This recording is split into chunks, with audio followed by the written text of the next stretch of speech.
And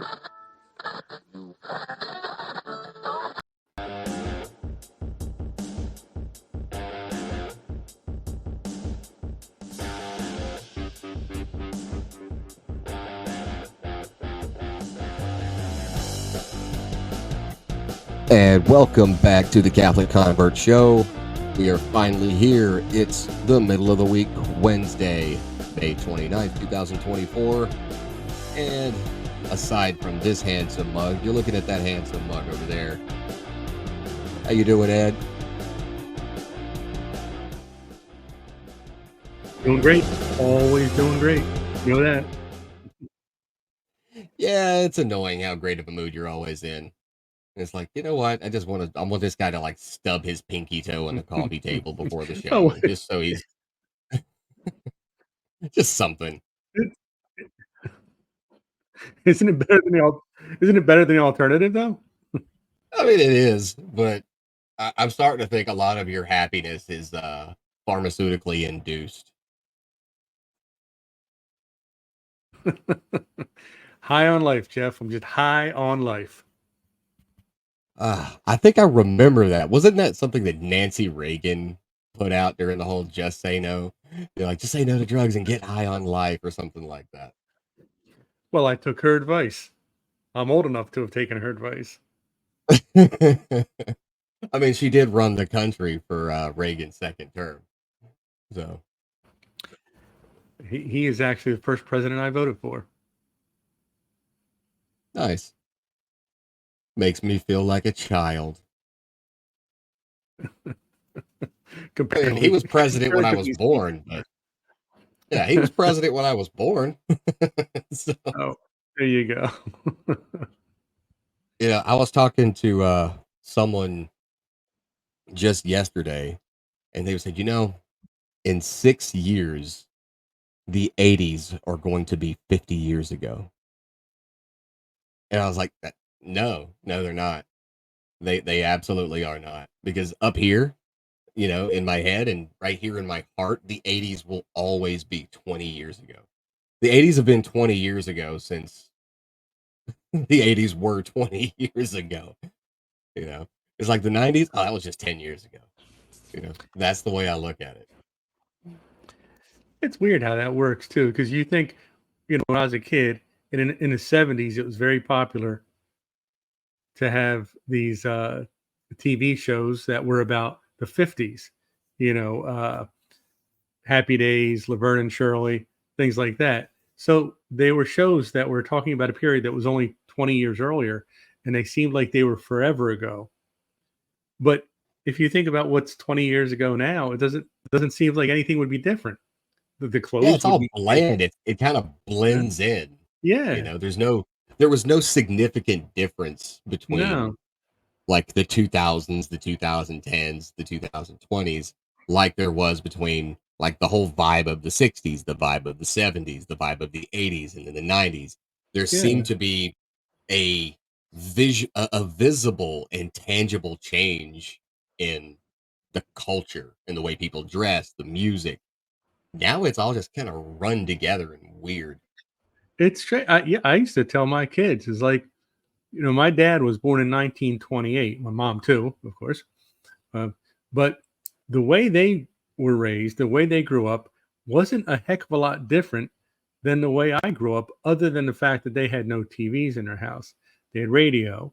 So I had radio and TV. There was one phone in the house in both cases, and it was on the wall in the kitchen, or I guess it was on a table in the kitchen. You spent your time after doing homework just going out and hanging around and walking around with your friends and going into the woods with your friends. And it was, there was no, we didn't, VHS wasn't even around yet, believe it or not. I remember I was a senior in high school, and my eldest sister brought home, she borrowed from the high school, borrowed a video recorder that you could wire to your TV temporarily, and then get a VHS tape and put it in there. We could watch a movie that way. And we just thought that was amazing. That was incredible. But the way my dad lived when he was a kid is exactly the same way I lived 36 years later, but then you jump forward another 30 years to when I had kids, and everything was completely different. Yeah, that's one of the most heartbreaking experiences that I've had in recent years is we have this addition built onto our house. We didn't build it, but I think it was added to this house back in the 70s or something like that. And it's not, ducted for AC or heat. It's got a concrete floor. So we use it as kind of a it's not big enough to be a garage, but we have our deep freezer in there. We've got Christmas decorations. There's a weight bench, some shelving that we use for like non-perishables. We put buttload of canned goods in there, but we also use some of the area for storage. And my kids were going through there, and my youngest son came across an old Disney VHS of Aladdin, and he picks it up and he asks his older brother, who's 15. He says, "Jack, what's this?" And I'm in there like messing around with my tools or whatever, and my son says, "Oh, that's how they used to watch movies back in the olden days." I'm like, well, that's it. Time to find an adoption agency. You know, it's like I've never felt so insulted in my life. Yeah, but Jeff, the way I watched movies was I went to the movies, you Well, know, yeah, I mean, we and still do and that there was too. a That's not all that different. We even no, have but drive-in. We have drive-in movies here too. yeah, I know, but I mean, I when I went, it was an event. You went on a Saturday, there was a bunch of cartoons, then it was typically a double feature. I mean, I saw Bedknobs and Broomsticks in a movie theater. I don't even know if you know what that is. I've watched Bed Knobs and Broomsticks like 1,000 times. That and Oh, Chitty did Chitty you? Bang Bang.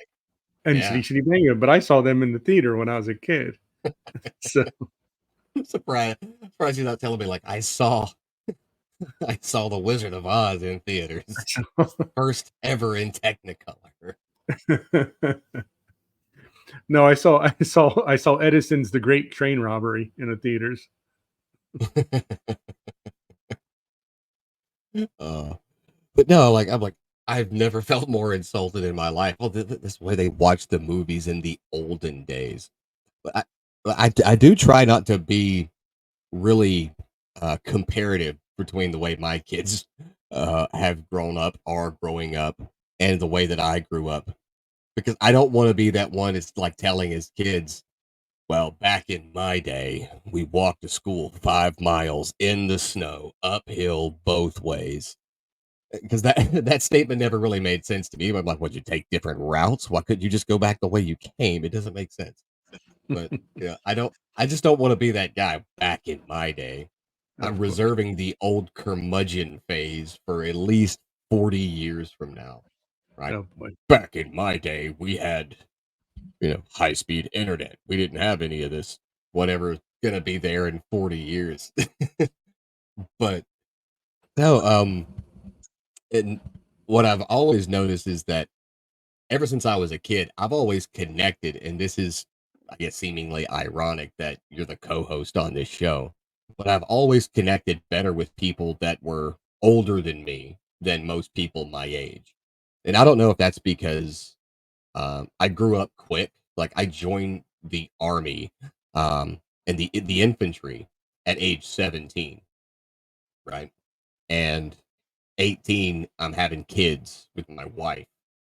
So most of the peers that I had, um, at least growing up in school, they're like 25, 30 years old before they get married and have their first kid. And they had that, college party, go out and still kind of live with mom and dad phase. And now we're the same age and they've, you know, seemingly caught up to where I am now as far as like progress in life. I don't mean success because there's a lot of people I went to school with that are a lot more successful than me. I just mean like on the proverbial timeline. You You move out, you graduate, you move out, you get married, you have kids, you have a career, you got a 401k, you buy a boat, you get mad, you sell the boat, that kind of thing.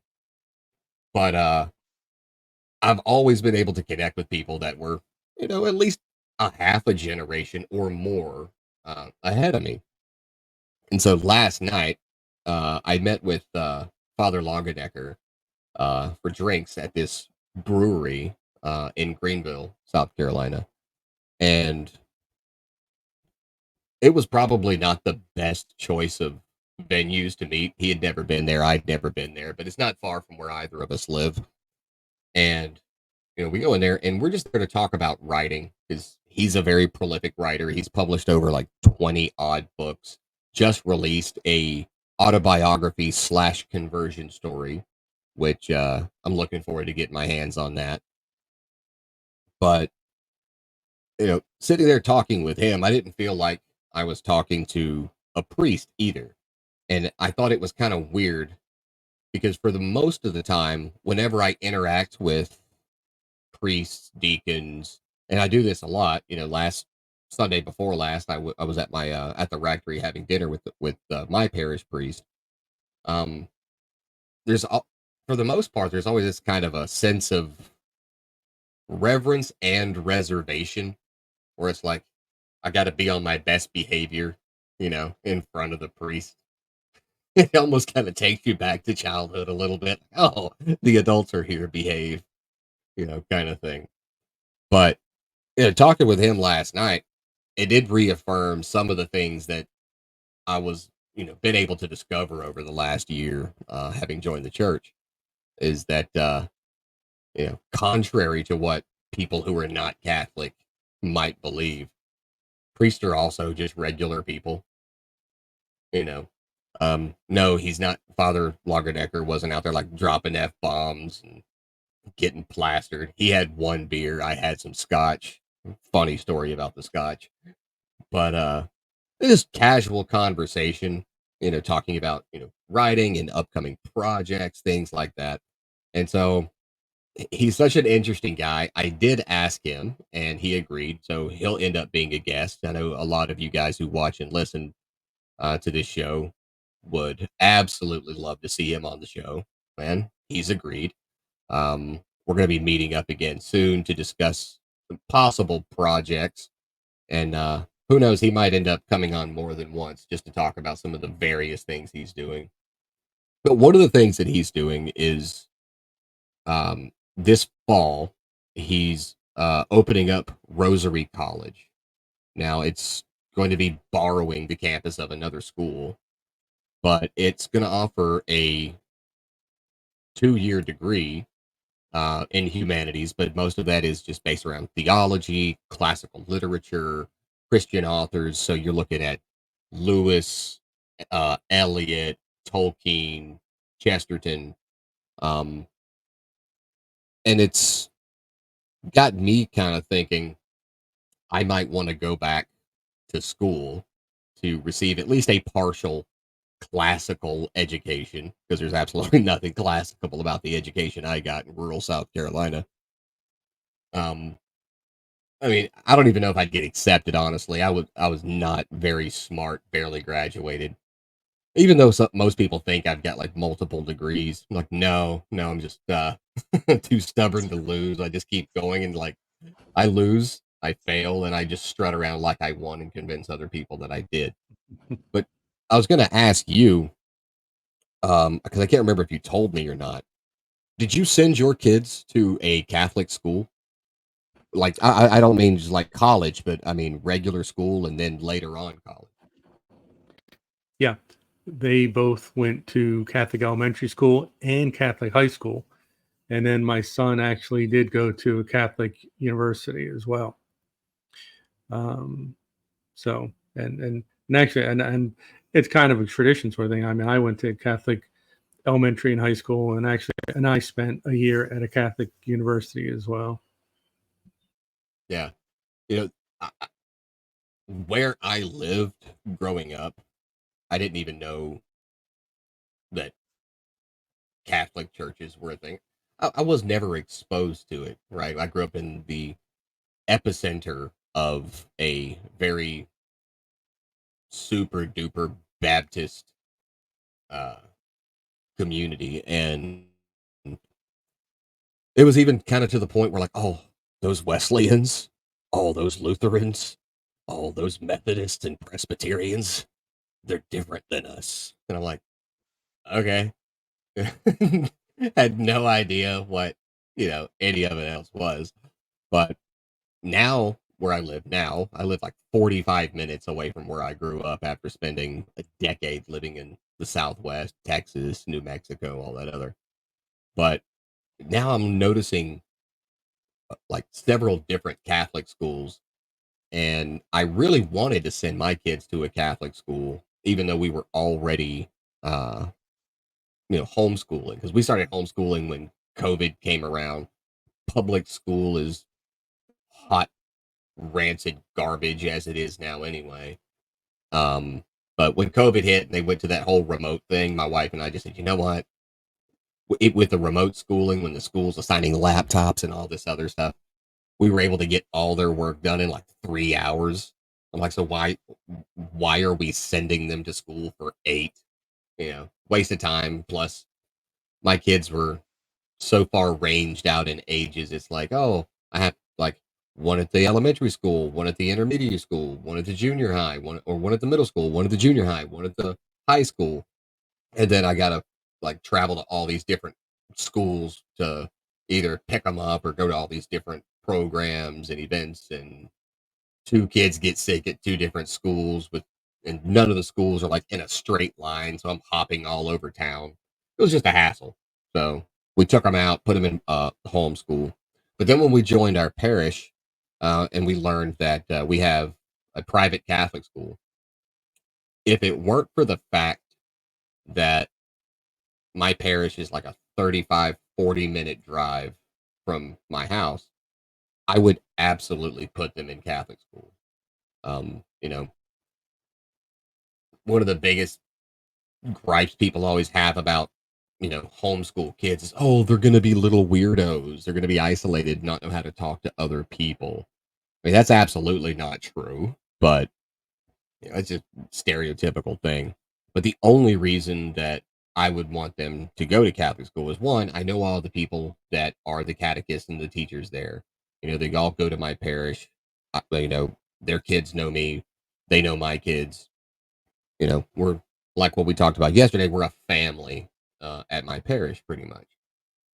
But again, the only reason I don't is if it was going to be a pain in the butt to drive 20 minutes this way, 20 minutes that way at public school, it's definitely not going to work out with a 40-minute drive. Um, but we've seen all these different takes on school choice vouchers and public schools, and some of it I get.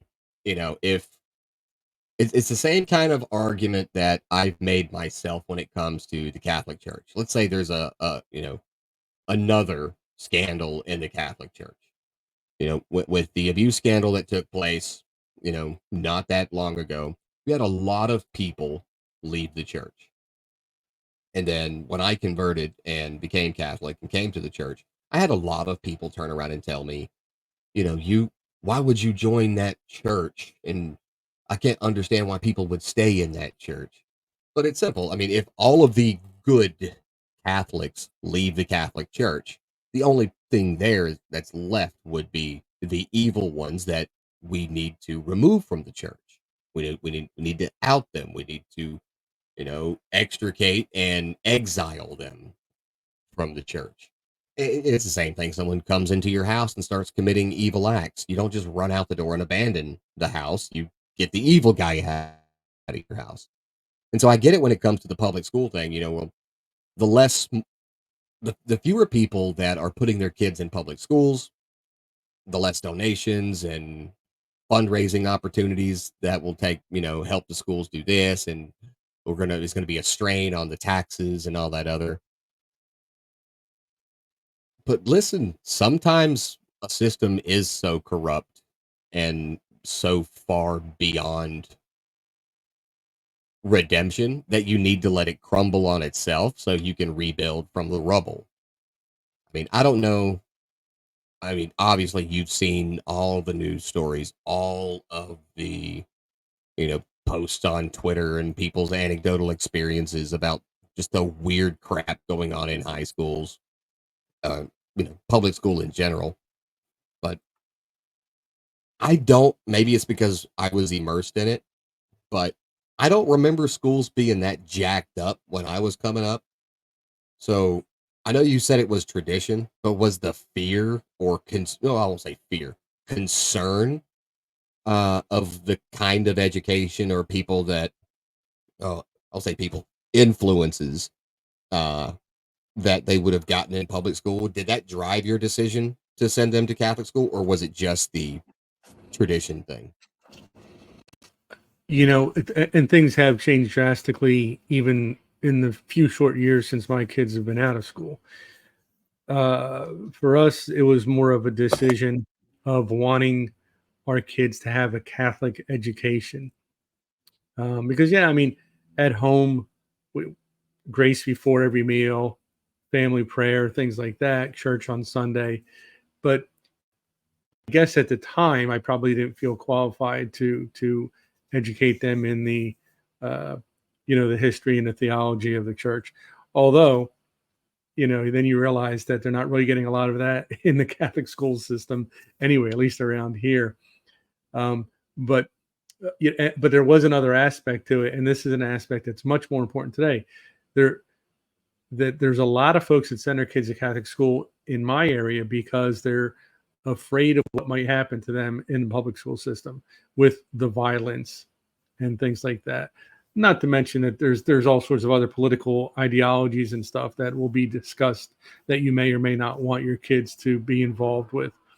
But for us, our decision was based basically just on having them get a Catholic education, and secondary was uh, their safety in school. But today, there's no way that I would send a child to the public education system, and it's not just because of being concerned of what they may or may not being uh, taught in the school, but you do see all this, excuse me, all these videos that pop up of kids just getting pummeled in the hallways, in the schoolyard. You see teachers being abused, and the teachers don't have the there's no respect for the teachers, which is upsetting, and it goes back to the family, but also they're limited in what they can do and how they can respond to the kids as well. So I had a sister who was a teacher for 45 years, and when she thinks about her first days in a classroom and compares them to her last days in the classroom, they are remarkably different. And she probably would have stayed in the system for a bit longer if things hadn't changed so drastically and so much power was taken away from her, and the ability to actually just teach was taken away from her. So yeah, but just going back to your original question, with me it was wanting my kids to have a Catholic education because I remembered my experience growing up, and I don't know Oh if I yeah, I saw the old black and white photo of you in 1972. yeah, that was me. Well, but a lot of people saw that one, and so a friend of mine said, "Were you in school in 1936 or something?"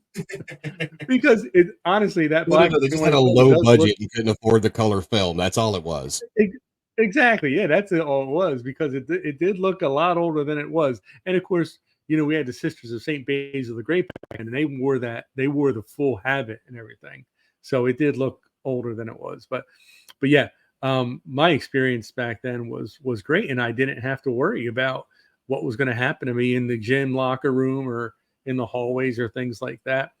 Um, I mean, it was just a great experience all around, and it did set me up well for college as well because honestly, a lot of the coursework I had in the high school was harder than what I experienced in college. So Yeah, I didn't have any major issues growing up, with school and college. I went to college in Florida, and then after 2 semesters, I realized I really sucked at school, which it should have been an indicator for the fact that I was almost a fifth year high school student. But you do what you can to try to adhere to the axioms that we grew up with. You have to go to college, get an education to be successful in this and that and the other. And to an extent, yeah, higher education is never ever going to be a bad thing as long as it's something that's, worth something. It's not like that video that was going around from all these students at NYU, and they're like, "Oh yeah, my concentration is in Latin American transgender and indigenous transgender studies." And I'm like, how much is that gonna pay an hour? It's Well, so since weird. It's so weird. And yeah, I get it. I'm over here kind of being hypocritical because I'm considering taking, getting another 2 year, or I won't say another, a 2 year degree in theology. yeah, but that's And actually something obviously, that's real and worthwhile. well, it's real and worthwhile to me and to you, but it's, no one hires a theologian, right? It's not going to add any bottom line to my income. It's not going to do anything. Uh, Other than my wife was just yesterday trying to encourage me to join the diaconate uh, at our church. She's like, because in our diocese, we've got like 127, 137, something like that, deacons in the diocese, but 95 of them are 65 or older. And so they were talking about, hey, we're, you know, looking to pull from the parishes, you guys want to, become deacons. And my wife was saying, oh, you should do that. I'm like, look, they're going to have to lower their standards quite a bit before I before they'll look at me and be like, he would make a good deacon. I'm like, I know it's not going to work out. But the school thing seems fun. But the whole thing with people complaining about the public schools and then turning around and complaining about there's too many people putting their children in private schools, and they try to attach all the weird modern labels that no longer mean anything. Oh, it's xenophobic, it's homophobic, it's transphobic, it's racist, it's insert whatever other, it's elitism, it's classism, whatever. The fact is, parents are scared that they're going to get a phone call or see their school, their kid's school on the news, and see that a psychopath went in there, or um, their kid comes home beaten to a pulp because we live in this stupidly weird one-sided lawsuit uh rich society now, especially when it comes to schools. Teachers can't fail you, teachers can't suspend you, they can't do this without the risk of you know losing their jobs or the school getting a lawsuit, things like that. But it does lead me to what was on my mind this morning, with more people trying to choose to send their kids to these private Catholic schools, because there has been a huge uptick. I think the enrollment rate in Catholic schools increased by 42% over the last 3 years. Um, Now, I don't think every single one of them are from Catholic families. I think it's like what you were saying. A lot of them are coming in from the public school side. They're like, hey, it's the closest private school. It's affordable. You know, let's do it. I wonder if that has any correlation to what we've seen recently with this kind of a new revival of people coming into the church because we've got record numbers this past year in almost every diocese on earth of new converts coming into the church just this past Easter Vigil. I wonder if any of that has anything to do with people fleeing the public school system because they're scared about, whatever kind of education or immoral values trying to be passed on. And so they stick them in these Catholic schools. And then it's kind of like my conversion story when I was working on a book for a client and had to do a lot of, reading in the Bible and church history. I ended up having this 18-month conversion, like slow burn kind of thing. I wonder if that correlates. Yeah, it most certainly These does. kids are getting exposed to it, and then all of a sudden it's like, "Hey, mom, hey, dad, maybe we should go to mass," kind of thing. I think so. I think I'm sure there's. I don't know if there's a lot of that, but I'm sure there's some of that. Um, because I do see a lot even at the church that I do teach CCD at and stuff like that. They have an elementary school, and there are a lot of kids there that are not Catholic, and they're there simply because their parents want them in a safe environment. Um, and and not just Protestant kids. There's some Jewish kids there. There's some other religions as well, and but it's true that they do start asking questions because obviously, if you're in a Catholic school, one of the classes you're going to take is religion, and the religion you're going to be taught is Catholicism. And so they go home and they're talking about when mom and dad ask them, "What did you guys learn today?" and they start talking about the Trinity and the resurrection and all these other things, and the sacraments. I'm sure it gets some interesting conversations going. And I think that some kids they may be, and now of course that's in elementary school. It might happen more often in high school, but at some point, maybe as they become young adults, they start thinking back to what they learned while they were in there, and they kind of remember the people that had taught them, and they remember their classmates, and remember that it was a nice environment, it was a good learning environment, and the people around them were good people with good morals, good ethics, good values, and they start thinking, well, maybe there's something to that Catholicism. And because and I have seen a few cases where that has happened at our school where someone came in that was not Catholic, and eventually, sometime down the road, there actually for a while there I was teaching RCIA too. I don't do that anymore because I have a conflict. I'm teaching CCD on the same night, but there was a person who had that story how they had been sent to Catholic school because their parent was worried about the public school they would have gone to. Um, and now, as an adult, they came back to the same church because they wanted to become a Catholic. See, that's kind of what I was expecting from a lot. When I went through RCIA last year, I think we had, I want to say like 65 people show up the first night. By the end of RCIA, the photo that was taken the night of the Easter Vigil when everybody who went through, got their baptisms, confirmations, and communion and everything.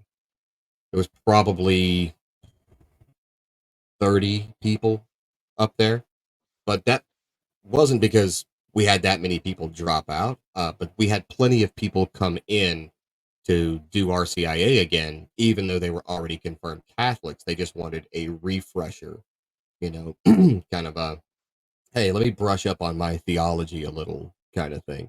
And so they might not have attended every single week, because it's what, like August to April, right? Or something like that. Yeah, August to April.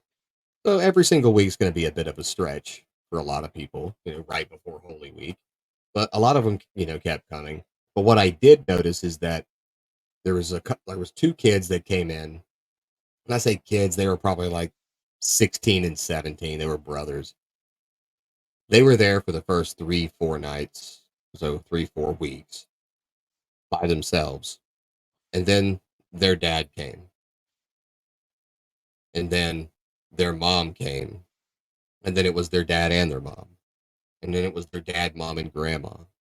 Then it was their dad, mom, grandma, and grandpa. And then it was dad, mom, grandma, grandpa, and aunt and uncle and nephew.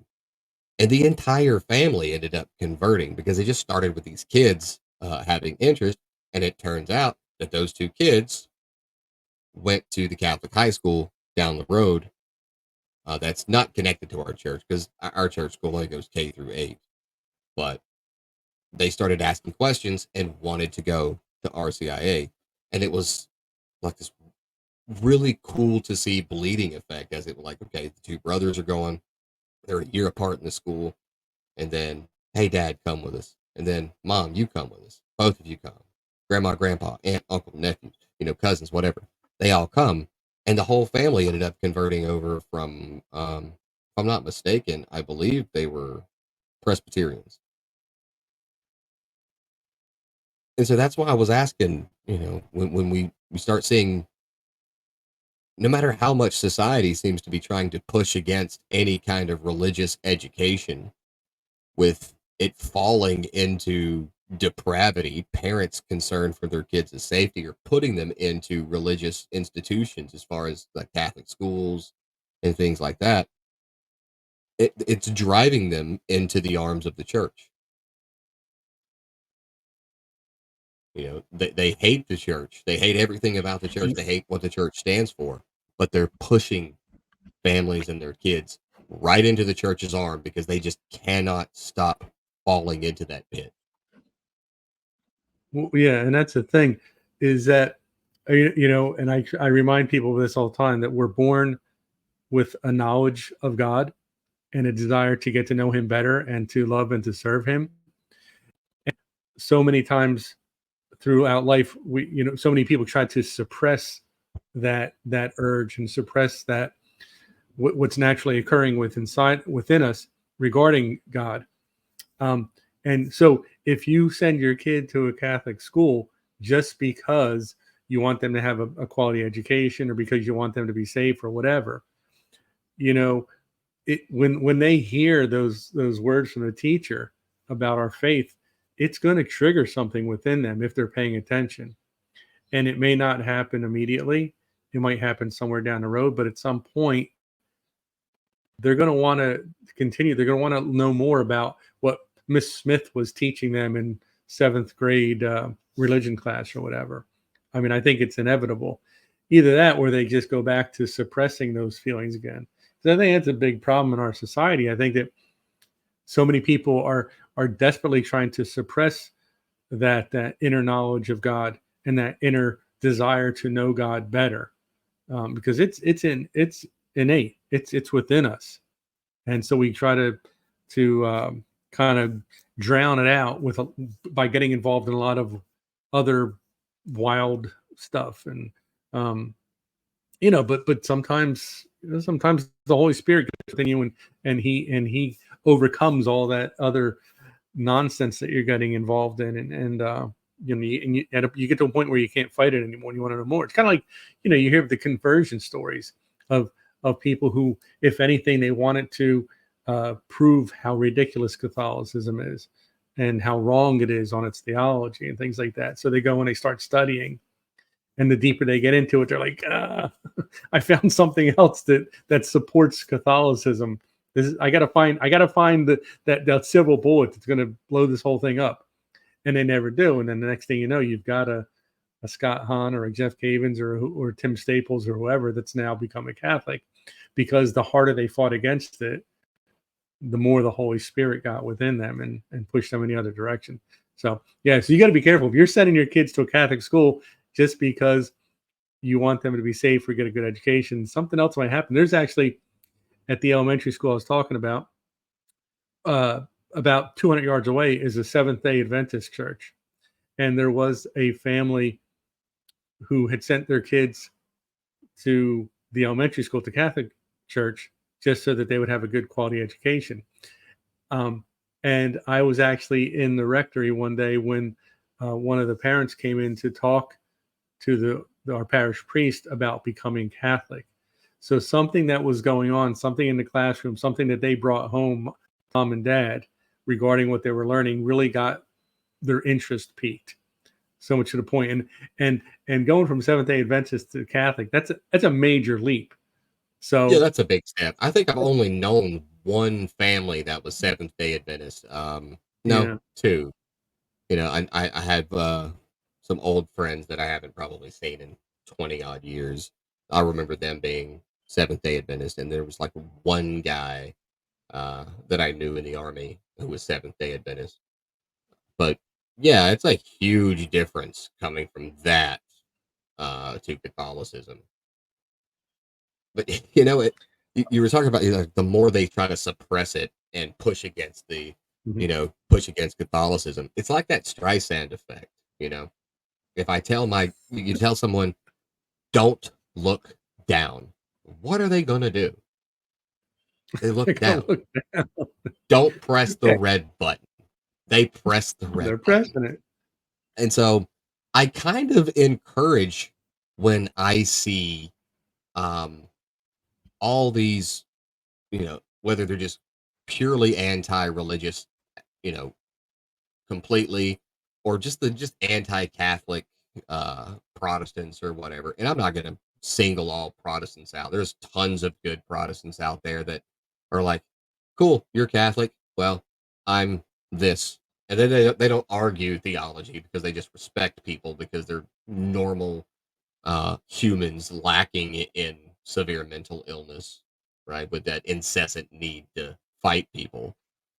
But I've seen that I kind of appreciate it when they push and Catholics are this and Catholics are that. And okay, well, I know two Baptist ministers that had to close their churches because they converted to Catholicism after seeing fellow Protestants and Baptists railing against Catholicism simply because they went, I wonder if what they're saying is true.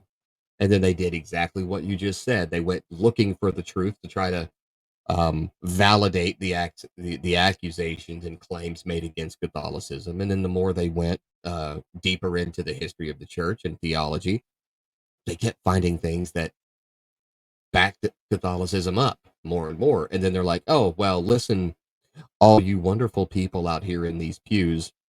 I know I've been a Baptist minister for 50 years, but I'm converting to Catholicism, so I'm stepping down as your pastor. And then they, boom, turn around, 65, 70-year-old ministers converting, all because they were curious as to whether or not the people screaming and ranting against Catholicism were just doing it or if they were actually right. So I kind of appreciate it. I mean, you guys can keep railing against it because the Yeah, more you tell people not to do something, people are going to go do it anyway. And if yeah, that's what and gets them in the door and then discovering the truth is what leads them to joining the Catholic Church, I'm okay with those means. yeah, and and the thing of it is that the Catholic approach is more of a subtle approach. It's more of like I said, like if if you wind up with a conversion because you sent your kids to Catholic school and they brought that message home, it was just that they were being taught something within school. They weren't being hit on the head with the Bible. They weren't being screamed at and yelled, "You need to convert." They just went home and shared what they learned in school. And it's the same thing. It's like when I'm walking on the street corner, I'm walking on the boardwalk, and there's one of those guys with a bullhorn, and he's got all these signs, and he's screaming at me, and he's yelling Bible verses, and he's telling me I'm going to go to hell because I'm Catholic or because I'm whatever. I'm not Sir, going to I'm pay just any. here for a hot dog. Yeah, yeah, right. I'm not going to pay any attention. But then when you see people, it's like I'll tell you a great example. When I go with my Catholic men's group, during the summer months, we don't have our regular meeting. We'll go to church together, we'll go to mass together, and then we'll go out to breakfast instead of making breakfast at our facility there. So you've got somewhere between 10 and 15 guys around a table in a diner. And when our meal arrives, all of a sudden, all the chatter stops and we'll say grace together. Well, when that happens, the diner becomes completely silent and everybody in there is watching us and looking at us and saying, what are those guys doing? These are grown men. and they're praying before they eat. And we've had times when people have come up to us afterwards and said, of course, a few people say, "Hey, I'm Catholic. I'm so glad you guys are doing that." But we've also had people come up and say, why are you guys meeting here? And why were you praying before you eat? And what's your organization all about?" Because we weren't beating anyone over the head with it. We weren't saying, "Hey, everybody, you better join in prayer." We did it. And because of that example, people were curious. They wanted to know what's causing you to do that. Why are you so in love with Christ and with your faith that you're going to publicly, and I think that that's what happens times with the Catholic faith. Because when I go on Twitter, I don't see Catholic priests ranting and raving about Lutherans and Methodists and Episcopalians and this and that and everything. I see them talking about the Catholic faith. But then I'll see, a Reformed Baptist or whatever spending their entire day not talking about the Reformed Baptist Church, but saying, "Can you believe what those Catholics are doing now? They are satanic. They're a cult. They are Mary worshipers. They're idol worshipers." They're saying all that stuff. And then what happens is over time, comments become, "Why are you saying this about Catholics? I've looked into it. What you're saying is a lie. They don't do this. They don't do that. You're really getting people to look at the Catholic Church in a different light, and you're getting them to look at it in a positive light, not the negative light that you were hoping that they would look at it." And so I find that very fascinating too. When you go at it with that anger and that hatred, it's going to have the exact opposite effect of what you're looking for. Yeah. It like I said, that Streisand effect. The more you try to suppress it, the more it shines. And speaking of, I wonder if you brought anything shiny for us today out of Ed's Vatican archive. Very curious, because yesterday was cool. Yes, I had the antipendium. Yep. Yeah, I mean, it's going to go up and down because I don't want to all the good stuff right off the bat. So we mix it up a little bit. I mean, there are thousands of items in the archive. Some you might find more exciting than others, but one of the things I love about our faith is that at times there have been so many items of beauty. Like art is a very important part of our faith. You walk into the great churches in Rome and things like that, and you see the paintings on the wall. But we used to instill that beautiful art, into every aspect of the faith. And so I do have a number of documents from over the years that are Catholic in nature, and I'm always and the ones that I choose to add to my collection are usually ones because they are so beautifully presented. So this is actually a late 1800s, early 1900s prayer to the Holy Family that is in. It's kind of tough to see here, but because of the glare I'm getting, I should have turned off that light. But you see this beautiful artwork on this, and this will eventually be framed and hung up in the archives. But it's got this beautiful prayer to the Holy Family on the bottom of it, and it's all written in French. And it's interesting because it says also in here, if you understand your French, that if you were every day that you pray this particular prayer, you get 200 days worth of indulgences. So I assume 200 days taken off of your time in purgatory. So it was traditional that folks would hang this prominently in their living room, their dining room perhaps, and they would say this as a family. And the prayer on the bottom actually says, "O most loving Jesus, who by thy surpassing virtues and the example of thy home life did allow the household in which thou didst choose to live while on earth, mercifully look down upon this family, whose members humbly prostrate before thee, implore thy protection, remember that we are thine, bound and consecrated to thee by a special devotion. Protect us in thy mercy, deliver us from danger, help us in our necessities, and impart to us strength to persevere always in the imitation of thy holy family, so that by serving thee and loving thee faithfully during this mortal life, we may at length give thee eternal praise in heaven. O Mary, dearest mother, we implore thy assistance, knowing that thy divine Son will hearken to thy petition. And do thou, most glorious patriarch Saint Joseph, help us with thy powerful patronage and place our petitions in Mary's hands so that she may offer them to Jesus Christ. Amen. So it's a beautiful little prayer That's beautiful. where you can consecrate yourself to the Holy Family on a daily basis and in turn receive indulgences. So that's That's our. absolutely beautiful. I'll send that over to you so you can have that prayer and that image. Yeah, I really appreciate that. See, there are perks to having old friends. Most of them are very Exactly. charitable because they're like, "Oh, I can't take it with me." I enjoy it. Oh, but you know, speaking of some old stuff, saint of the day is Saint Madeleine Sophie Barat, and I hope I'm pronouncing that correctly. And I say old stuff because her time was during the French Revolution. She was born in 1779 and she died in 1865. Now, the legacy of Madeleine Sophie Barat can be found in more than 100 schools operated by her Society of the Sacred Heart, which are institutions known for the quality of the education made available to the young. Now, Sophie herself received an extensive education thanks to her brother Louis, who was 11 years older than her, and her godfather at baptism. Now, himself a seminarian, Louis decided that his younger sister would likewise learn Latin, Greek, history, physics, mathematics, always without interruption and with a minimum of companionship.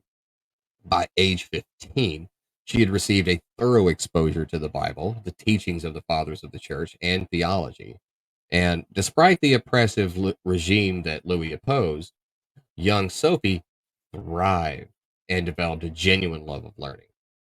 Now, meanwhile, this is all during the time of the French Revolution and the suppression of Christian schools.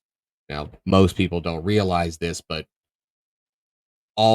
pretty much all faith was being suppressed during the French Revolution because they thought the church had accumulated too much wealth. They were melting down the gold and the relics, so forth and so on.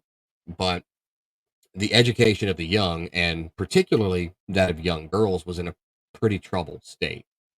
Sophie, who had discerned a call to the religious life, was persuaded to become a teacher.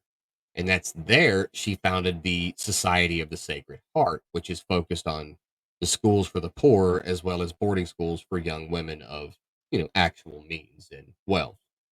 Today, you can find co-ed Sacred Heart schools and those that are exclusive for boys. Now, in 1826, her Society of the Sacred Heart received a formal papal approval, and by then she had served as a superior at a number of convents. But in 1865, she was stricken with paralysis, and she died that year on the day of the Feast of the Ascension. And she was canonized in 1925, and May 25th is her liturgical feast. You know, it's funny how I'm not going to say coincidental all these Saints of the Day stories have been, but here we are talking about schools today, and there is Saint Madeleine Sophie Barat setting up, an order for schools. Yesterday, we had the exact same thing happen with Venerable Pierre Toussaint. I'm not planning any of this. I'm just talking, We don't rehearse or script these shows. We just get on here and start talking. We let the conversation go wherever it's going to go. And then the direction it goes, somehow, at least 11 times out of 10, and that's for the 5 out of 4 people that struggle with fractions, the saint of the day ends up having some story that mirrors perfectly what we talked about on the show. And you know what they say, there's no such thing as coincidence in the Catholic Church. We call it providence. And it's starting to get a little spooky, but I really do love it. It just happens to be, oh, we're talking about this thing. Then we go through and we read about the saint of the day. Of course, it's relevant and connected in some way, because why wouldn't it be? But no, we're not rehearsing these things. Like the only thing I say to you about the saint of the day is, oh, make sure we both are looking at the same saint of the day before we start the show, and that's it. But it's pretty cool how that works out. Yeah, but like you said, there's no coincidence, and I think you've mentioned once or twice that was it Fulton Sheen who said I'd like to thank my writers Matthew, Mark, Luke, and John. Well, for us, I think that we could do the same with the Holy Spirit. Like you say, we don't if anything, we get together 2 minutes beforehand and you just say, hey, do you have the same saint of the day on your list? But and then I think the Holy Spirit jumps in and says, well, you're going to wind up talking today about something that has to do with the saint of the day, or something of that nature. So it's just the same thing. I mean, when I do my Bible studies and my CCD and stuff, sometimes I'm walking in there and I'm afraid I don't think I'm really prepared for what I'm supposed to talk about tonight. And then I open my mouth and all this incredible knowledge comes seeping out. So, and I know it's not me because I'm not that Well, that's bright. super humble, are you? No, because I am humble, because I know that like if asked me 10 minutes later what I said, and I was like, I have no idea. Talk to the Holy Spirit, you know, Yeah, because it's true. He inspires you. He puts the right words in your mouth. He sends the right saints of the day to us, and all that sort of fun stuff.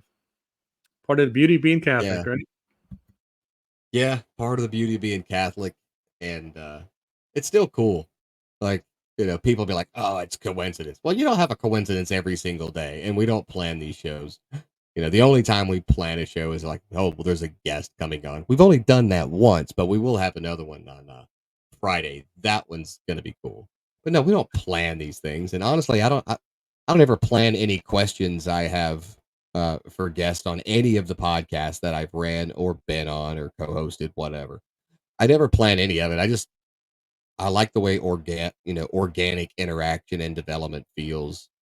Um, it seems weird to have an agenda unless there's a specific big thing that we need to be talking about, something significant that happened in, current events or something like that. But for the most part, I just love seeing it develop organically, and makes me really glad that I never had to take improv classes. Otherwise, there'd be a lot of weird, awkward silences on the show.